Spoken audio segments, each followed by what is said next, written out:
Hey, I'm Missy. And I'm April. And this is SheelaNaGig.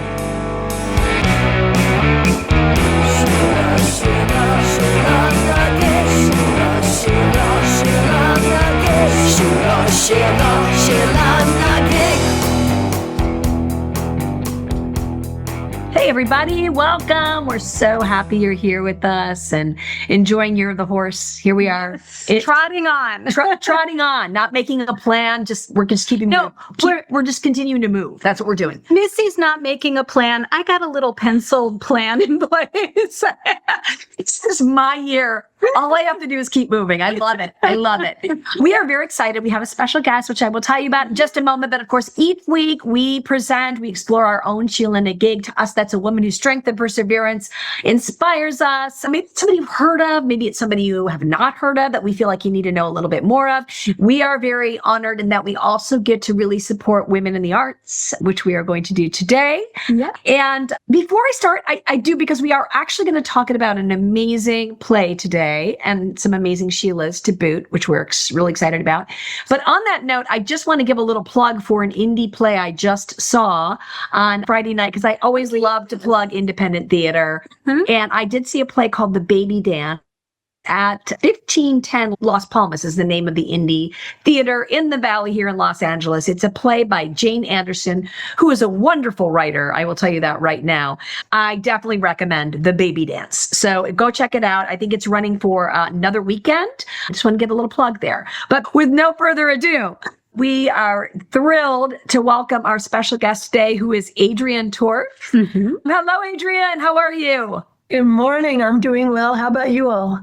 We're excited to have you this morning. So excited. Now tell us where you're coming from today.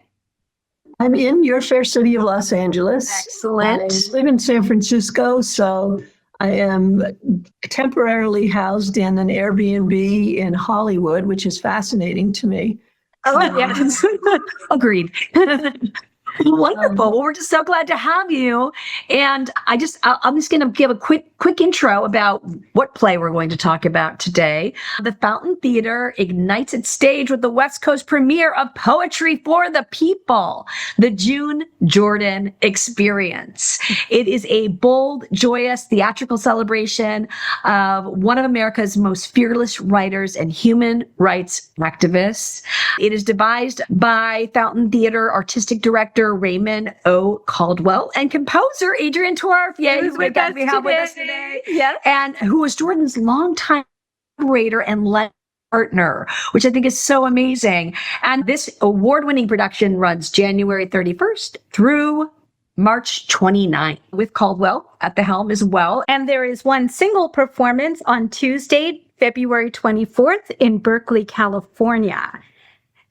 That's pretty cool. In Berkeley, California. One night only, everybody. Are you listening in Berkeley? Yeah. And we are telling you right now, you need to go see it. We're going to go see it. We're super excited. Can't wait. Do yourself a favor. Okay. So tell us, Adrienne, you had mentioned that you are highly recommending either opening or closing weekend for this particular production. Can you share with us why that is? So Missy, that performance in Berkeley. Yes. February. Yes. As well. What about those 3 times that are so special? Well, let me preface it by saying I think any time that people go to see this show, whether it's at the Fountain Theater here in Los Angeles or at the Freight in Berkeley on February 24th, it will be an extraordinary experience. I do get to somewhat selfishly plug for opening weekend, this coming January 31st and February 1st, and closing weekend, March 27th, 28th, and 29th, because I get to be at the piano on the stage with 6 wonderful actresses for those performances. Same at the Freight in Berkeley in February. For the rest of the run at the Fountain Theater, we recorded the music. So the actresses will be performing with recordings of me playing and some other recordings that are going to be in all of the shows. But I love looking up and seeing a full house. So, I'm leaning towards asking people to share opening weekend and closing weekend with us here in LA. Absolutely.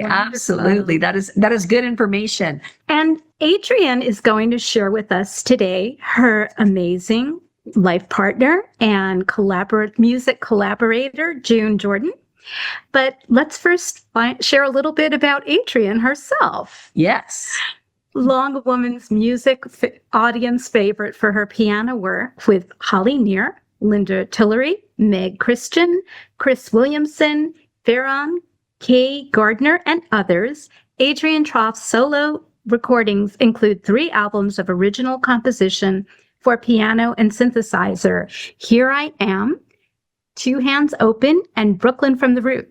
A highlight of her composing career has been a 19-year artistic partnership with, as we shared, renowned poet, activist, essayist, and teacher June Jordan. Together, they wrote numerous works for performance, including their full-length stage musical documentary opera, Bang Bang, Uber Alleys.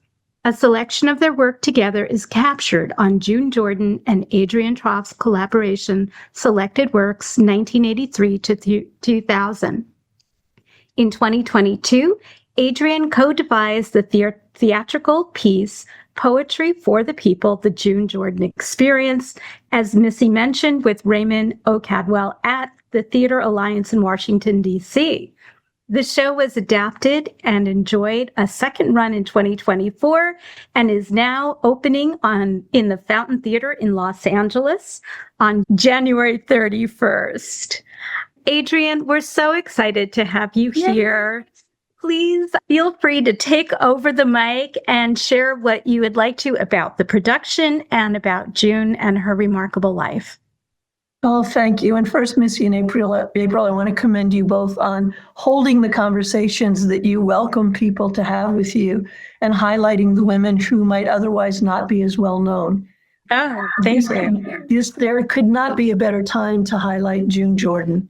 June was one of the most widely published African-American writers of the late 20th century. He had, I think, 27 books of poetry, of essays, some young adult and children's books, her memoir. She also wrote for the stage. And she was a beloved teacher and activist, ending her professional career at UC Berkeley, and before that teaching at Yale, at Sarah Lawrence, at City College of New York, and SUNY Stony Brook in New York. So the country is populated with people who studied with June, particularly people who went through her Poetry for the People program, which is the focal point of the show that Raymond O'Caldwell and I created together. Interesting. Yeah. June is gaining a lot more attention these days, I think because it's as though her time has come. When June was at the peak of her career in the 80s and 90s, and she passed in 2002, but at the peak of her career as a teacher and a poet and an essayist and a columnist for the Progressive magazine, June was writing in what we would call an intersectional perspective, but nobody was using that language in those days. June's gift was to connect a very personal experience with those experiences of people who lived in community, and then extending that to things that were happening all over the world. So June, for instance, would take an interaction that she had maybe with a shopkeeper in her neighborhood who might have been from another part of the world and extend that in ways that meant she had a very sizable audience in Northern Ireland. She had a sizable audience in South Africa. She had sizable audiences all over the world where people were striving for the kinds of civil rights in movements that we in this country continue to strive for. And because June wrote so compellingly about that, she got the attention of people all over the world. Yeah. In this country, though, I think because she was speaking globally and her perspective was so inclusive, a publishing industry and a media industry that really only wanted a Black woman poet to talk about the experience of a Black woman poet. Yeah. Yeah, sure. Was uncomfortable when she wrote about Israel and Palestine, was uncomfortable when she wrote about things beyond what they really, the box that they wanted to keep her in. That's no longer the case. Right. You two and I are living in a world that has now 2 generations of people who have access to information and videos and narratives and other people who are living all over the planet. Yeah. Mhm. And I think for that reason, June's writing speaks very strongly to them. Yeah. And so I am both surprised and delighted by the fact that I am hearing from people who weren't even born during June's lifetime.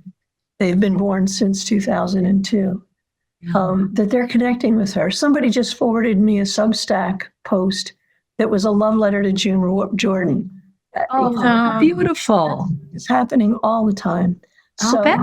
All of which is to say, thank you for adding June to your pantheon of women who are ready for a greater place in the world and for more attention. I love the way you put that. Yeah. Well put.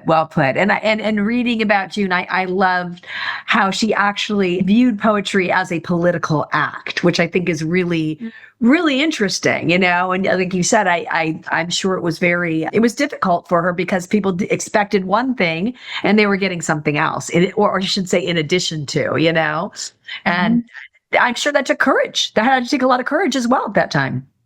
It took a lot of courage, but we hear people who have done something courageous or heroic Yes. say, I was just doing what I had to do. Yes. Right? Yes. They don't set out to do something heroic or courageous. They do what they have to. And for June, what made poetry a political act was poetry that told the truth. And if people approached poetry to write it or to read it as an act of truth-telling or facing the truth, then it becomes political by definition. I will tell you, and I will tell your listeners, that one of the big changes that Raymond O'Caldwell has made in this third production of the show is that the audience actually gets to write during the performance. Oh, I'm so excited. My goodness, it's amazing. Yeah, we're not throwing people off the deep end. We are giving them lots of support. We're giving them writing cues, and obviously we're giving them paper and pencil. But through the time on stage, people's own writing and hopefully getting comfortable writing poetry or just writing whatever they feel like becomes a part of the experience. And that's why Raymond chose to call this the June Jordan experience. that's amazing. Wow. I can't wait to attend. I'm so excited to absorb it all, Yeah. We hear a lot about immersive theater, and Missy and I have been fortunate enough to see quite a bit of immersive theater recently through our podcast, but this is a whole different experience or level of immersive theater. Yes. Well, I'm thrilled that you're going to get to have that experience. Oh, we are as well. Yes, we are. Very, very much so.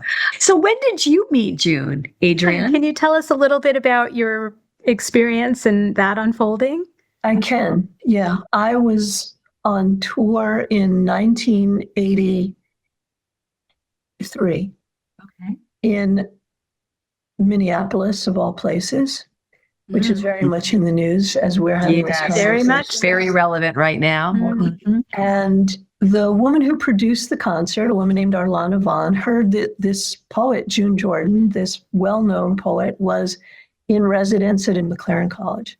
And so she invited June to open the evening, the concert, reading some of her poetry, after which the singer that I was touring with and I performed, as well as another singer and accompanist. We were on a double bill.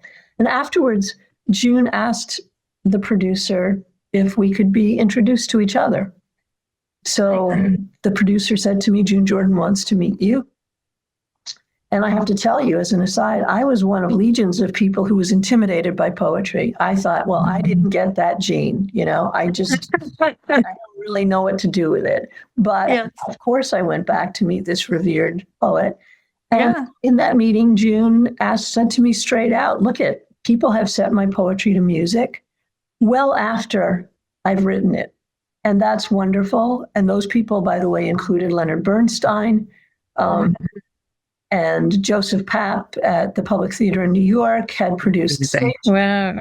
Yes, Denise Johnson Regan, whom some of your listeners might know as the founder of Sweet Honey and the Rock. Yes. Yes. June said to me that fateful night in Minneapolis, I want to work with someone with whom I write at the inception of a piece. So would you be interested? And I said, of course, not having a clue what I was not getting myself into, but really not even having a clue about what an extraordinary invitation this was.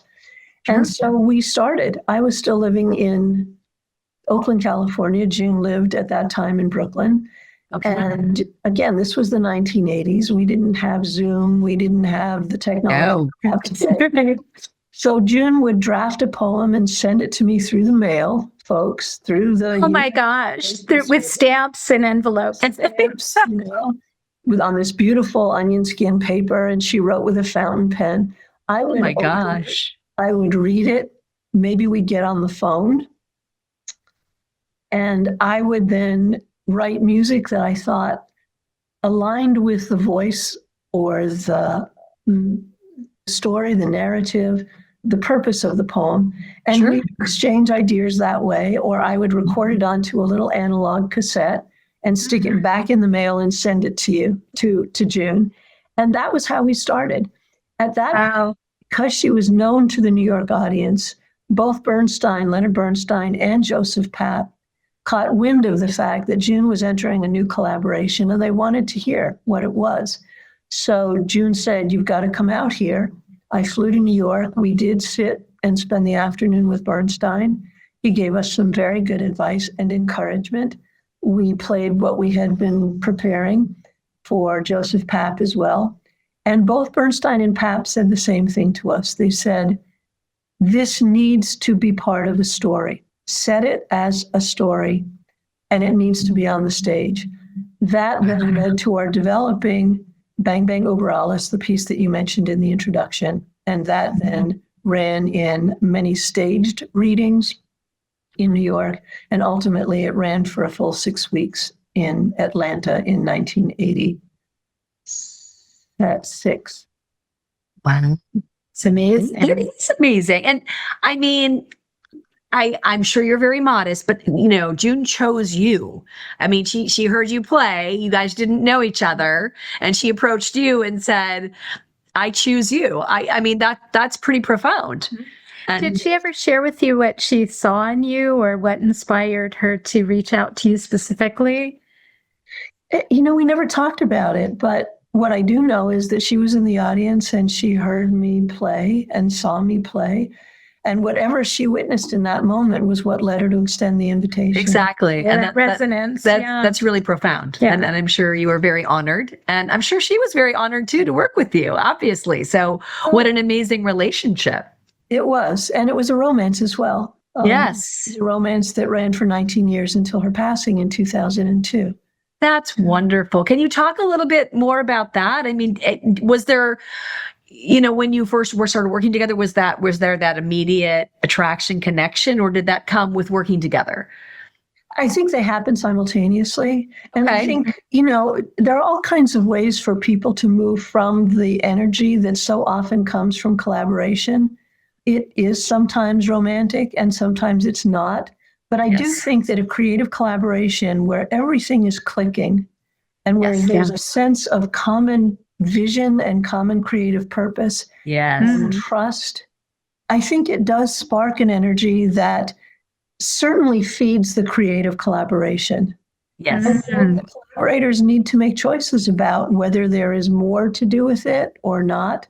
I haven't seen the film, but I understand there's a film out right now about, I think it's the collaboration of Lawrence and Hart. Isn't it? Yes. It's on my list. So I'm interested to go see that. But I think, the key to that collaboration, both artistically and in life, rests in trust.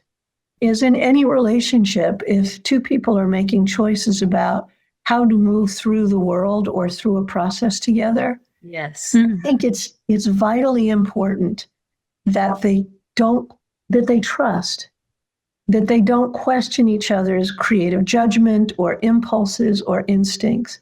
And I want to say in this moment that Raymond O'Caldwell and I have a very different kind of relationship. But in terms of the artistic collaboration, it is utterly one of trust and celebration in each other's. And Yes. it's a joy. It is a joy. And I think it comes across in the work that people will experience when they come see Poetry for the People, the June Jordan experience, that it comes from really a celebration of the fact that we found each other and get to do this together. Oh, that's beautiful. I love that. I do love that. Adrienne, I'm also a musician and a singer, and it's interesting because it's a different kind of relationship. It's hard to explain to people maybe who, aren't in that world. But I always say, like, my worst breakups have been with bandmates and collaborators as opposed to like romantic partners, because it's such a different level of connection. It's hard to describe, but trust, trust is a huge element of that. So it is interesting. I ended up marrying one of my biggest collaborators, you know what I mean? Yeah. And that's interesting too, how that happens, because those lines get so blurred, of course, and you're connecting on so many levels. So I certainly, appreciate that. I appreciate, you're sharing your experience and how wonderful that you had such a lasting relationship, and not just a relationship, a loving relationship, but this collaboration, this this artistic endeavor. Yeah. And I think you raise a good point, April, which is that for those of us in the creative arts, whether they're performance or visual or whatever they are, if we're pursuing an art that requires at least one other person for us to do what it is we're trying to do. So for you as a singer, and that would be Missy. Oh, right. At least anybody asked me to sing or to be musical. Right. I'm sorry, Missy. Yes, no, Missy. It's fine. I've played in enough bands to know how important it is that a singer, whether it's a singer with a single accompanist or with an ensemble or a band, you need to be able to trust that one other person that is there. And I've had the good fortune of being an accompanist to singers. I don't know if anyone in your listening audience knows of Holly Near, a wonderful political folk singer. Yes, I have heard that name, but I need to revisit her. Thank you for saying that. Yeah. Well, she tapped me straight out of college, and I got to spend 3 years on the road and in the studio with her. Learned a tremendous amount, got to connect with a bunch of other fabulous musicians, Mary Watkins, the jazz composer and pianist, June Millington, who was one of the co-founders of arguably the first all-girls rock band to get a contract on a major label, a band called Fanny. That's amazing. I love that. I remember you also mentioned Chris Williamson earlier, correct? Williamson, yeah. I got play Carnegie Hall concerts with Chris Williamson and Meg Christian. Amazing. But what I learned, because most of the time I was with Holly Near, also for a year with Linda Tillery and many other of the people in the women's music industry, it was the singer and me. And I got to not only hone my craft as an accompanist with really remarkably talented performers, especially Holly Near. Holly's stagecraft, as well as her singing and songwriting, are extraordinary. I got to understand what my role really was, and that was to support and enhance whatever that singer, whether it was Holly or somebody else, was doing. And so I came into the collaboration with June with an instinctive understanding that my role as the person who would be writing the music to go with the poetry was to enhance and support and amplify June's poetry. And June wrote remarkably musical poetry. So again, what you'll hear in the show are a number of pieces that we wrote together, all different genres and moods, that June infused with musicality, with rhythm, with monologue, that was natural to her. And I think that's part of what makes June's poetry so, quote, accessible to so many people. Sure. That makes sense. Yeah. That's great. And can I ask how old you were when you met June? Yeah, I have to do a little quick math, but I was in my 20s. In your 20s? I was in my 20s, and we were together for 19 years. Wonderful. And she passed a little more than 20 years ago. So I was 20, whatever, I was in my mid-20s. Okay. I'm 70 now. I'm 70 now, so we can do the math. Okay. Yeah. There was a 19-year age difference between us as well. June was Okay. 19 years older than I. Yeah, sure. Wow. I mean, it's a remarkable story. And can you tell us a little bit more? I just want to hear a little bit more about your background, where you're from originally, how you ended up being a musician. I'd love to hear a little bit more about that, Adrienne. Okay. I grew up in a suburb of Boston. The story about how I got to the piano is like suburban, probably the story of a lot of kids, how they ended up having piano lessons. There was a lady down our street, B. Siegel, who was the piano teacher, and all the kids on the street took piano lessons from B. Siegel. I love that. My older brother started taking lessons from her at the same time most of the kids did, around first grade. Okay. And my mother would walk him down to his lessons and, of course, drag me along because I was only 3 years old at the time. And family lore has it that one evening while I was taking my bath, I started singing some of the music that my brother had been learning.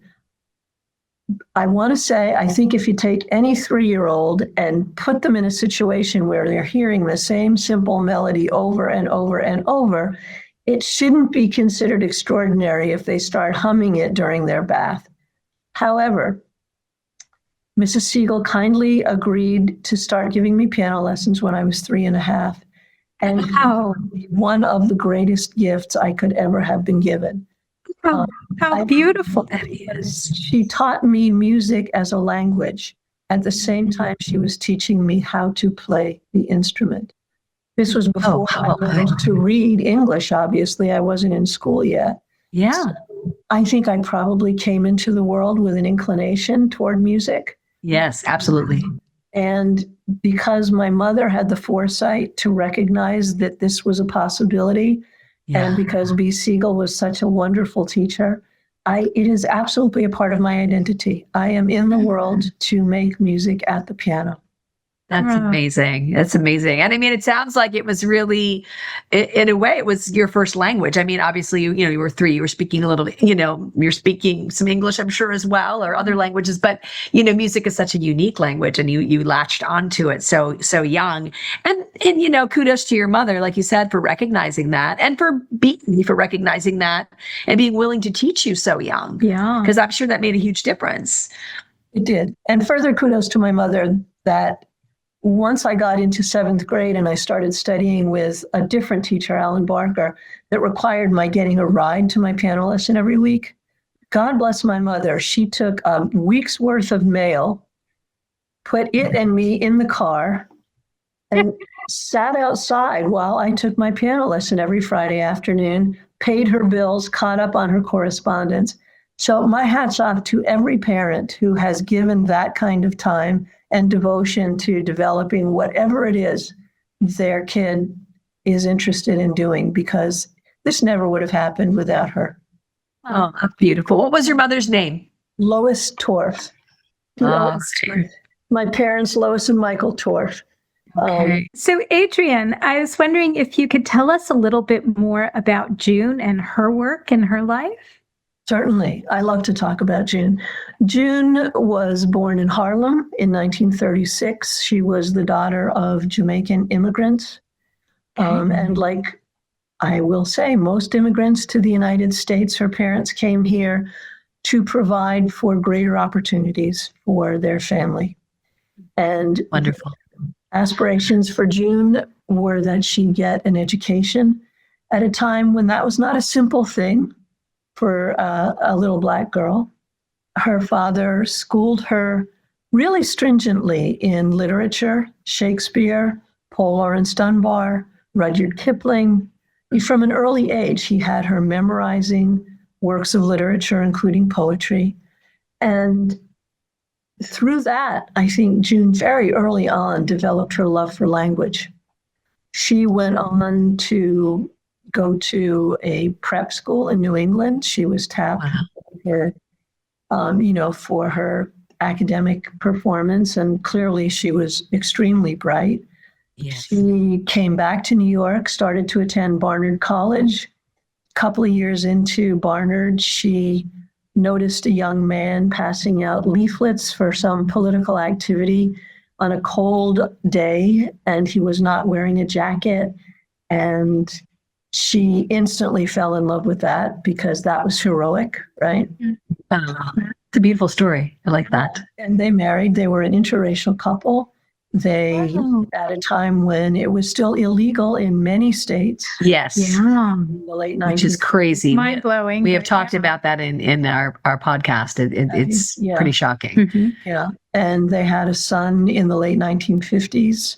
And so, in order for June to simply live her life and to follow her dream for life, which so many people share, to have a family, to provide for offspring, all of that, she Yes. faced really significant obstacles.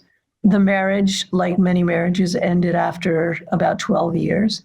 June was a single mother. She was hired by the urban planning department of the New York City government. She was very interested in urban design and urban planning, and her work is now often included in exhibitions around Afrofuturism, imagining a world that is eminently more livable for people of the global majority, for Black people, than it has been traditionally. Through that, June struck a collaboration with the amazing R. Buckminster Fuller, the geodesic dome. Oh my goodness. Wow. Wow. They together crafted a redesign for Harlem in which the buildings were raised so that there was a lot more meeting space, a lot more ground level place and space for people to interact, and also for people on that relatively very narrow island of Manhattan to realize that it was a short walk in either direction to the water. And most people living in New York City, especially in high-rise buildings, have no occasion to realize how close they are to the gorgeous, beautiful natural surroundings. And it was very important to June to offer that to her community. From there, she became one of the early teachers at City College in New York in what they call the SEEK program. City College, some of your listeners might know, also rattled the academic world by offering free admission to anyone who wanted to attend college. And it is still very much, the school of choice for people who are first generation college goers in their family. At City College, she got to know people who have since grown to have reputations of their own. She was there with Adrienne Rich, the great poet Adrienne Rich, Bambara. Some of your readers, your listeners might know, Audre Lorde. They were this cohort of teachers who were brought into City College to teach this population of students, most of whom were first-time college students. Wow. Then that led to her academic career from City College to Yale to Sarah Lawrence to other places, to Stony Brook, SUNY Stony Brook. And in the late 1990s, she was tapped by UC Berkeley. She ended her career at Stony Brook and then at Berkeley as a fully tenured professor, and continued to teach and write prolifically throughout all of those years. What an extraordinary, accomplished woman. We often say that our Sheelas have like a million lives and a million talents. And how did they do everything? But when we were first looking at June Jordan and her many accomplishments, I had no idea about earning urban planning and community building, through all of these through her many different talents and arts, not to mention the musicality of her poetry, which was implied in so much of your collaboration with her, of course, but just it's mind-blowing how much the extent and reach of her abilities. And yes, absolutely. Yeah, and thank you for highlighting that. And if people are wondering, well, how are all these things connected? The key word is connected. June believed that her activism, her writing, her teaching were all about increasing the greatest possibilities for love. Not always romantic love, but the kind of love that comes when people look each other in the eye and say, I see you. I know who you are. I know we are sharing this planet together, this community together. So what drove June a lot was providing for connections among people. And that was true for the urban planning. It was true for Poetry for the People. It was true for much of her activism. And she recognized along the way that it was necessary for us all to make those connections across boundaries of identity. If we are really to realize the kind of world that so many of us value and strive for, we need to do that with each other. Absolutely. Well put again. Yeah. Mm-hmm. Yeah. And how refreshing for you that in your lifetime you've gotten to see a resurgence of her work. Yes. And its appreciation in a country that wasn't necessarily recognizing or accepting her full depth. How amazing is that? Yeah. And how timely, as you said before, how timely. It is, and I love it. I celebrate it. In the show, Raymond and I first wrote this show on short notice in 2022. Okay. He and the head of an opera company in DC had been planning to produce and stage an opera that June wrote with the well-known American opera composer John Adams and the director Peter Sellers. Wow. Because of COVID, they couldn't get all the people that you need for an opera in the same space to rehearse and perform. So they postponed it for a year. And then they had this gap in their performance schedule. So they said to themselves, well, a lot of people know about John Adams. A lot of people know about Peter Sellers. And then very much in the spirit of what the two of you do, they said, but who is this June Jordan? Mm-hmm. She has not gotten the kind of attention that we would love for her to get. Yes. So they started doing their research about June, came across information about our collaboration. At the time, I was working as a nonprofit CFO. Along the way, I went and I got an MBA from the Haas School at Berkeley, and I was working in nonprofit finance. And so they wrote to the head of let me just say, of course you did, Adrienne, because we were just talking about how all our Sheelas do 1,000,001 things and have 1,000,000 lives. I tell you that only because that's how they were able to find out how to reach me, through a website that listed me as an interim CFO for a nonprofit organization. They wrote to the head of that organization. Wow. Email. She forwarded it to me and said, I don't mean to bother you with this, but I'm obligated to pass it along. That led to a phone or a Zoom meeting. And before you knew it, we were deep into co-developing this theater piece about June. How wonderful. At the first table read in DC, the actresses, all of whom were in their 20s and early 30s, got to the last page. Raymond asked any questions, any responses, and in one voice they asked, why have we not heard about June Jordan before now? Mm-hmm. Because she speaks so fully to their experience in the world. Yeah, of course. Yeah. Of course. Yeah.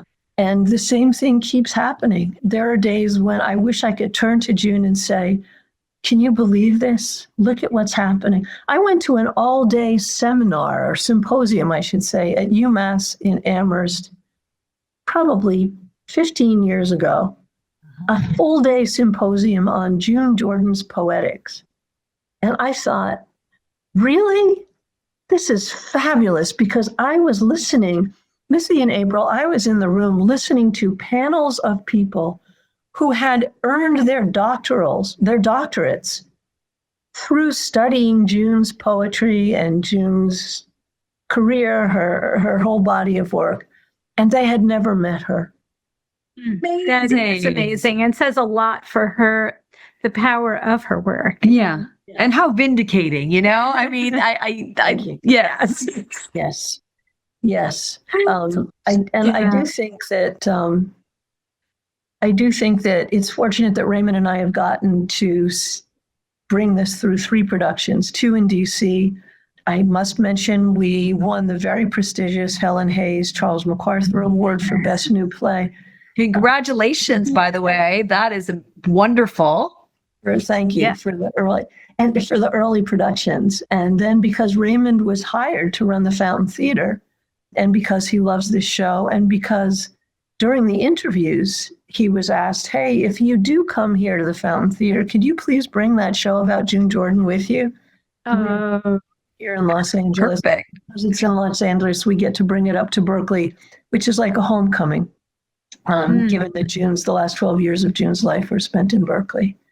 Wow. How beautiful. Yes. How beautiful. And just to reiterate, we're talking about Poetry for the People, the June Jordan Experience, which is coming to the Fountain Theater on January 31st. It's currently in previews and it ends in March 29th.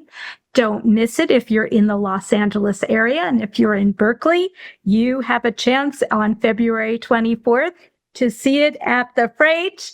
And don't miss it. Don't miss it. That's We what I'm are saying. definitely not going to miss it. We're not going to miss it. We're going to be there with bells on. Well, maybe not. That would Well, not during the show. No, during the show.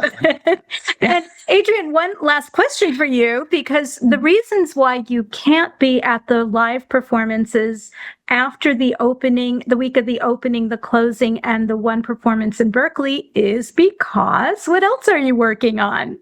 I have composed music for the In-Series Opera Company in Washington, D.C. for a piece called For Women Serving Time, which speaks to the experience of women who are incarcerated and their desire to get the kind of training and education that will equip them to provide for themselves and their families once they come back out of prison. And that plays in Washington, D.C. in March and in Baltimore in April. And the best way to get information about that is at In-Series, INSERIES Opera. Thank you for mentioning that. That's wonderful. Oh, absolutely. That's amazing. We love that. I actually, just a little side note, I used to visit a woman in prison through a program called M Squared back, this was like early 2000s, I believe. But it was a really interesting program. It was, women on the inside who really didn't have any connection on the outside. So they paired us up because she loved music and I was a musician. And, I remember going there and thinking that I was doing this, I don't know, I was kind of patting myself on the back a little, like I'm doing this great thing, whatever, but I learned so much from her and so much about myself. And it was just the most wonderful experience. And I always have, encouraged her to write her story and to, and it was amazing that she was able to find, she went up to Northern California, she was able to find, a job, and she was able to find, some organizations that really helped her kind of hone her skills and reconnect with a family member. And so I think that work is just, it hits close to home for me because, so I think it's wonderful that you're addressing that and bringing that to the people. I think that is so important. And I think we need to take a field trip to DC this spring. Yes, please. I think we do. That would like, again, near and dear to my heart. I would love that. I also wanted to ask you a little bit about the awesome, difficult work of love. Just, I see it's playing, I'm from Michigan and I see that it's playing in Flint, Michigan. So I had this moment of like, what is this? Can you tell us a little bit about that, Adrienne? One of your many projects? And it's a project that will carry me through the middle of May. The Awesome Difficult Work of Love is a performance piece that is built and performed by people from a community. This will be the fourth community, the fourth production of the piece. I come into the community with connections, usually to poets in that community. I bring music, a written composition of 4 movements for piano and cello, and a single sentence from a poem, from an essay by June that I'll tell you in a second. And then with these poets, we invite people from the community who are willing to make the commitment of a few weeks of rehearsal to come in and create the rest of the spoken word and to bring any instrument that they play at any level, and I will write parts for them. And what we're finding with the people in Flint that we've already started to talk with is that there are also dancers who want to be involved, a visual artist who wants to create in real time during the performance. Wonderful.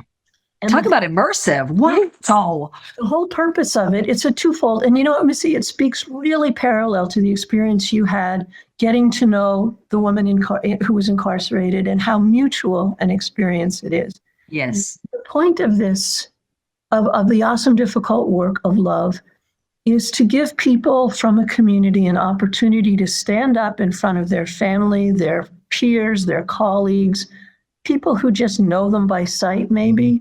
Yeah. And present themselves as how they want to be seen. So the audience gets to go, wait a minute, that high school kid that bags my groceries at Aldi's plays clarinet. I had no idea. Yeah. Yeah. That guy that I see at the bus stop every morning waiting to go to work is a poet. I had no idea. And so it ties very much into the experience you had, Missy. Cutting across the identity of incarceration is a big one. Yeah. Getting to know the person. Yes. And the tag of the crime that they were in. Yes. And I will recite to you the line from the June Jordan essay that it's all based on. Oh, Please thank do. you, please. I have chills right now, by the way. We need each of us to begin the awesome, difficult work of love, loving ourselves so that we become able to love others without fear, so that we can become powerful enough to enlarge the circle of our trust and our common striving for a safe, sunny afternoon near to flowering trees and under a very blue sky.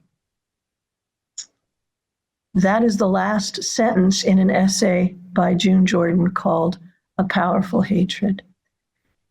I say that sentence because I believe in the possibilities that come from each of us committing to do what Jim rightly called awesome, difficult work, and it starts with loving ourselves. This is not a program. Everybody has their own way of getting to it, but it's really meant to open people's minds and hearts to what it will take for each of us to do the work that starts with loving ourselves so that we become able to love other people without fear, so that we can then strive as a huge community towards this common goal of values and visions that make it possible for each of us to be who we are in the world. Beautiful. It's beautiful. I was tearing up when you were reading that quote. I mean, it's beautiful. I'm so touched. I do want to mention, I don't know why my printer's making a funny noise in the background for anybody listening, but I wasn't about to stop her because I was just feeling, and it was so profound. And I'm like, I'm not about to say, we're going to stop and re-record. No, that was perfect. But please, if you do hear that, sometimes we hear things really loud and then we listen back, we don't hear it at all. So I hope that you only hear Adrienne. Yeah. But just in case, that was wonderful. That was what a beautiful, beautiful sentiment. Flint, Michigan on May 16th at the Unitarian Universalist Church. And again, when people think about Flint, Michigan, most of us think about contaminated water. Of course we do. A whole beautiful set of communities, not one single. Absolutely. A whole set of communities in and around Flint that are so much more than victims of contaminated water. And their experience having, lived with that contamination is a problem, but it's not the identity that most of them choose.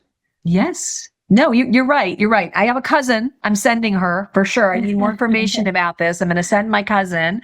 Maybe you can just fly in and go with her. That would be better yet. Better yet. Exactly. It has been so wonderful talking with you, Adrienne. I want coffee with you. Like, I don't want this to be over. I just feel like we just need to get together with you and talk more. We would love that. But I know how busy you are, of course.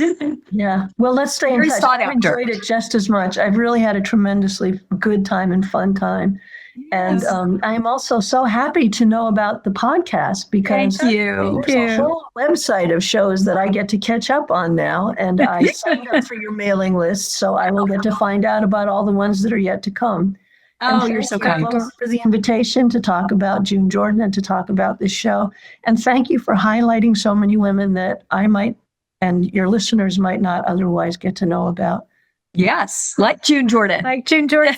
We like to say we are fighting the fight and shining the light. That's what we're doing. That's what we're doing with SheelaNaGig. That's right. That's right. And before we go, though, I would like to just say one more time, let's talk about Poetry for the People, the June Jordan Experience. Fountain Theater. Fountain Theater, that's right. And it is January 31st through March 29th. Right. Don't miss it. Don't miss it. Don't miss it. And Adrienne, thank you so much for joining us. You were a fabulous guest and just wonderful. Really enjoyed it. Thank you so much. Can't wait to see the play. We're so excited. You will. All right. Well, until next time. Bye, everybody. Thank you for listening. Thank you. Unabashed in your glow.